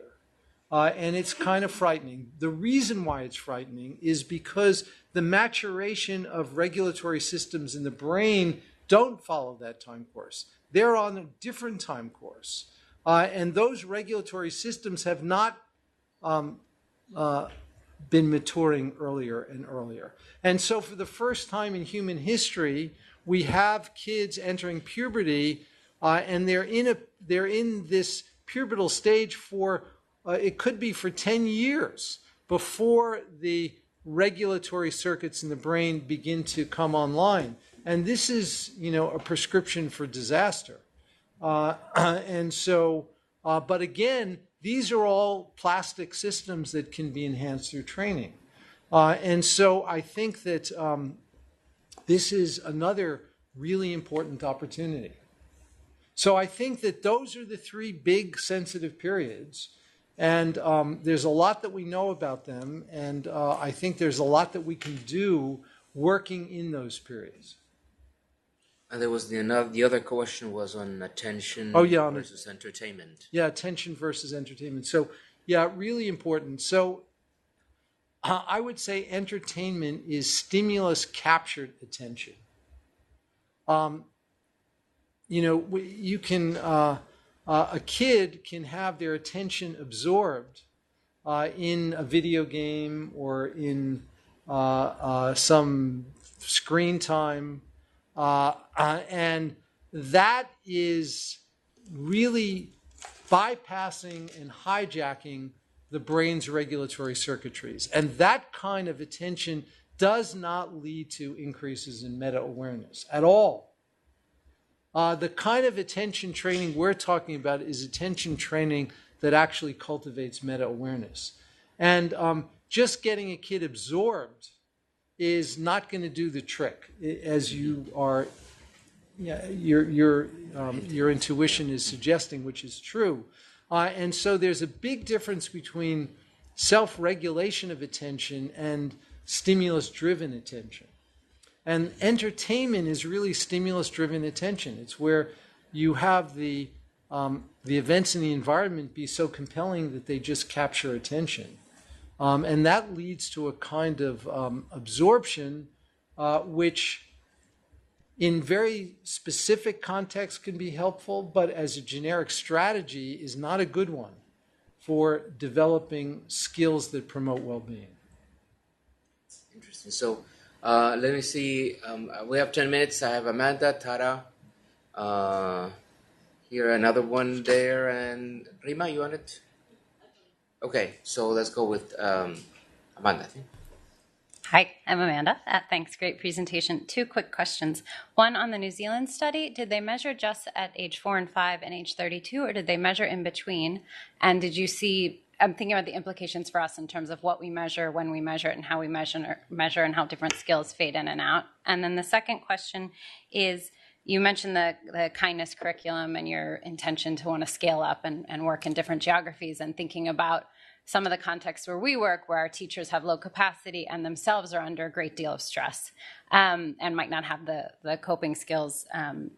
So thinking, are you looking at any kind of multi-generational approach to rolling out these tools, very much in line with what you're talking about with, how a mother's development impacts her child's development in the first month? Are you thinking about a multi-generational approach to training teachers to be able to implement the curriculum in the classroom and the feedback between those?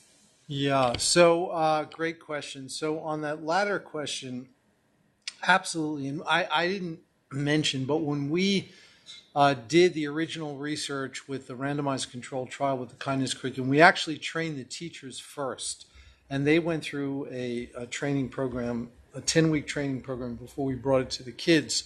And I think teacher training is super important. And the data I showed on reducing implicit bias in pre-service teachers is relevant here. We have a Healthy Minds initiative, and in part it is an adult training that we're actually doing right now, a pilot study with teachers and administrators in the public school system in Madison, Wisconsin, with about 300 staff. And they're getting the digital version of our Healthy Minds program.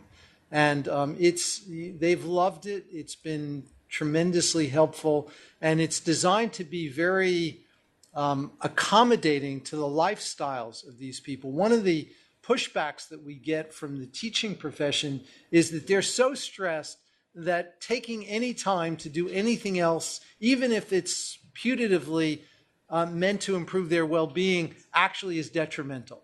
And so we have a mode where you can interact with this program where you can elect to do what we call active practices. That is, not take any time out of your day. You can nominate non-cognitively demanding activities of daily living.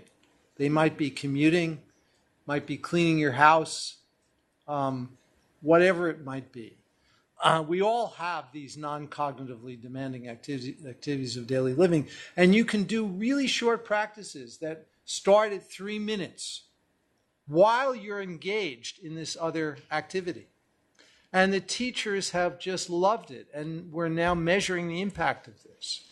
And so I think that this is totally doable, and I think that your intuition is absolutely right about the teachers. And I forgot what your first question was. Very good. Tara? I had two questions on attention, and the first was trying to understand the relationship between attention and distraction. So my takeaway from Kahneman's Thinking Fast and Slow was that some amount of being distracted is a good thing. It stimulates creativity. And I wanted to understand whether I've totally misunderstood that and what your thoughts are on that, especially because creativity is one of the skills that we think is important going forward. The second was the trade-off between attention and multitasking. Because if I'm, spending all my time attending to one thing, then I'm not like checking my phone, doing email, and balancing and doing a bunch of other things. And what's the trade-off in that? So those two. Yeah, so I'm really happy you asked those questions. So in terms of the first question on creativity, many of us, think that we get these creative insights when we're doing other things, like taking a shower or whatever the other activity might be. Now, if you reflect on the kinds of life circumstances where those creative thoughts tend to emerge, they tend to be in situations that are not so cognitively demanding. If you are immersed in a really cognitively challenging activity, you're much less likely to have those breakthroughs or bursts of creative insight. And here's the reason why. When you're not engaged in a cognitively demanding activity, like when you're taking a shower, you can actually, without exacting a cost in terms of survival or health or well-being, you can actually pay attention to what's going on in your mind more easily than if you're engaged in some activity in the world. We're so externally oriented. So here's the thing. We spend, as a culture, so little time paying attention to our own minds. One of the things I tell my graduate students and postdocs in our center is that I want you to allocate at least a few hours a week where you're not reading and you're not doing anything else other than inspecting your mind. Inspect your mind. And if you have creative thoughts that occur, jot down a little note about what they are and keep paying attention to your mind. We spend so little time doing this. I actually believe that human beings are far more creative than we give ourselves credit for. But it's just like dreams. Most people don't remember their dreams every night, but I guarantee you, every one of you dreams 3 or 4 times a night. We don't remember it. In the same way that we don't remember our creative thoughts because we're so pulled by the external world, by our external circumstances. If we actually paid attention to what's going on in our minds, we would harness that creative activity much more effectively. And it's so simple, really. But people are just so unaccustomed to doing that. So we're actually doing a study now that's funded by NSF with a bunch of engineers on mindfulness and creativity. And it turns out that when they actually practice this and spend time paying attention to their minds, they report having access to much more creative insight. And they actually do better on formal tasks that are intended to measure creativity. So in terms of multitasking, let me simply say multitasking is a myth. It does not exist. There's a lot of evidence to support that. What we do is we oscillate or go between activities, and you can train yourself to get better at it, but we're not actually doing 2 or 3 things literally at the same time. We're doing them in close temporal proximity. It typically exacts a cost. And so if we can simply learn to be present with what it is that we're doing and to have facility in making transitions so that we can seamlessly go from one activity to the next without this stickiness, that will optimize performance. So happy to hear that because my daughters say that I'm very bad at multitasking. So I'll say, no, it doesn't exist. So I have Matteo, and then we're going to close with Rima. Matteo, please. Thank you. We have one online. Sorry. My question was partially answered.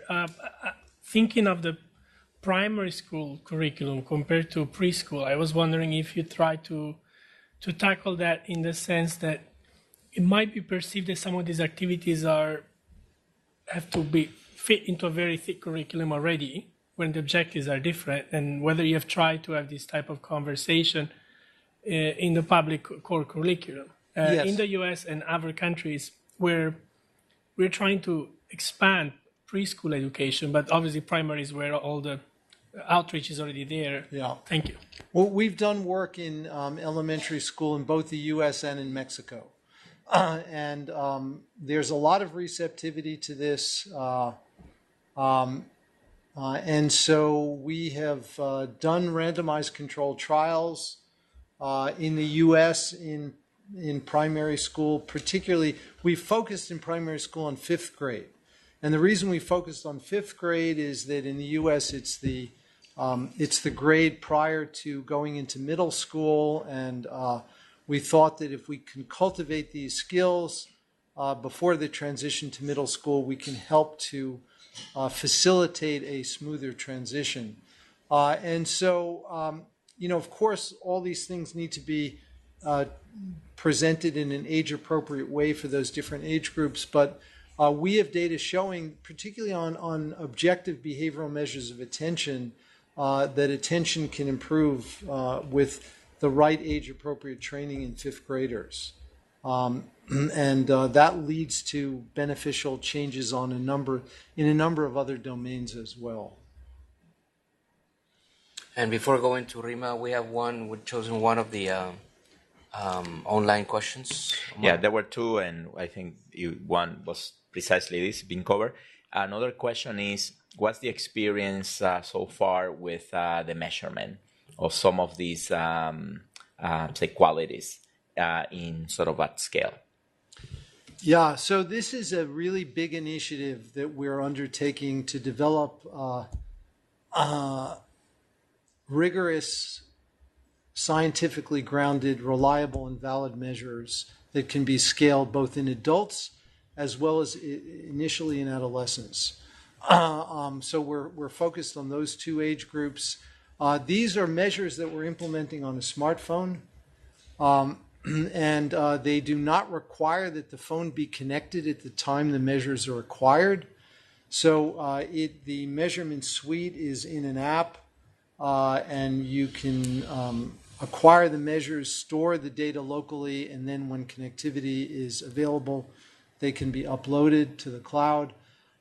There are measures in each of the 4 domains of well-being, and they include questionnaire measures, experience sampling measures, and objective behavioral tasks that use reaction time and accuracy that are presented in a short, gamified way on a smartphone. And so our vision is that these will be measures that will eventually replace the impoverished self-report measures that we have today and can be scaled very easily because of the availability of these mobile devices globally. And so we envision that in a few years we'll be able to collect data in millions of people using this kind of strategy. So that really is our aspiration. Very good. Final question, Rima? Thank you very much. I just wanted to go back to what you started by saying when the turning point in 1992 or 3 with this, if you really want to change the world, you need to start thinking in this about my healthy well-being and so on, rather than the other way around. How, and you referred to this at various points, but I don't know if there's this, if you were to try to take some of the things that's coming out of the neuroscience research to scale with the health system and the education system, what's coming in the way? I can see that there's a lot that still needs to be researched and, partnering with school systems, with us, on experiments is one obvious way to go. But how to have a more systematic, stronger link between school and health systems and the findings that are coming out of neuroscience? Because I don't even see this in the practice within the U.S. Yeah. So, I mean, it's really important, and we certainly don't pretend to have all the answers, but there are a few things that we've learned. One is that short periods of practice that are done repeatedly over the course of a day and then become part of a lifelong skill are really important. And this is where the analogy with brushing your teeth is so important. If we spent the amount of time we spend brushing our teeth also doing simple practices to cultivate these qualities in our mind, I think a lot can change. And in terms of education and healthcare, I think that as educators and those in the healthcare sector become more familiar with this, this will be something I believe that will be so obvious because in healthcare, there is such an intimate connection between well-being and physical health. I didn't have a chance to mention some of the more granular details, but one example is inflammation. Many chronic illnesses today have inflammation as an important contributory cause. And inflammation can be easily measured, the molecular mediators of inflammation. We have a lot of evidence to suggest that these simple well-being practices are anti-inflammatory, particularly practices in the connection area. Practices that cultivate kindness and compassion are anti-inflammatory. They actually lead to reductions in pro-inflammatory cytokines, and they lead to changes in gene expression for genes that are implicated in inflammation. And there's also inflammation in the brain, which turns out to be an important contributor to the symptoms associated with neurodegenerative disorders, including Alzheimer's. And so while we know that the root, we know something about the lesion that causes Alzheimer's, it turns out that that lesion elicits an inflammatory response. And it's really the magnitude of the inflammatory response in the brain that is a more significant predictor of symptoms than the lesion itself. And we can change that inflammatory response. And so what I'm talking about are simple strategies that one of the phrases that I often use are, these are neurally inspired behavioral interventions. And we also know, and this is something pertinent to you folks at the World Bank, there are data out there with people in extreme poverty. And we know that poverty and mental health challenges are highly comorbid. And there are data suggesting that people randomly assigned to interventions that address those mental health issues compared to more direct economic, like cash transfer interventions. If you look at the economic benefit down the road, the mental health interventions actually lead to more sustained economic benefit compared to the direct cash transfer kinds of programs. Now, I'm sure that there are people around the table who know a lot more about that than I do, but there are such data out there. There may be important limitations to those data that I'm not aware of. I'd love to hear your thoughts about that. But I do think that they all invite us to take this kind of approach seriously, at least as a complement to the other kinds of approaches that are being used. Well, thank you very much. We ran out of time more than 10 minutes ago, but I didn't want it to stop the flow of questions. I think this is more than a compliment, as many of these insights are actually central for a lot of the work that we have to do in the education practice in particular. So there are many leads here. There are many things to follow up. Hopefully this is the start of more conversations around these issues and the possibility of having some more joint collaborative effort on this area. So thank you very much, Professor Davidson, and please join me in giving him a round of applause. Thank you so much to everyone for staying also 10 minutes before after the time, and to all those connected, thank you very much for joining us. And we'll put the material related to to the presentation online as soon as possible. Thank you very much to all. So we never go more than an hour and a half. Never. So we programmed it a little bit longer, but I just didn't want to stop the Thank you so much. questions of people. Thank you so much for Appreciate Thank it. you.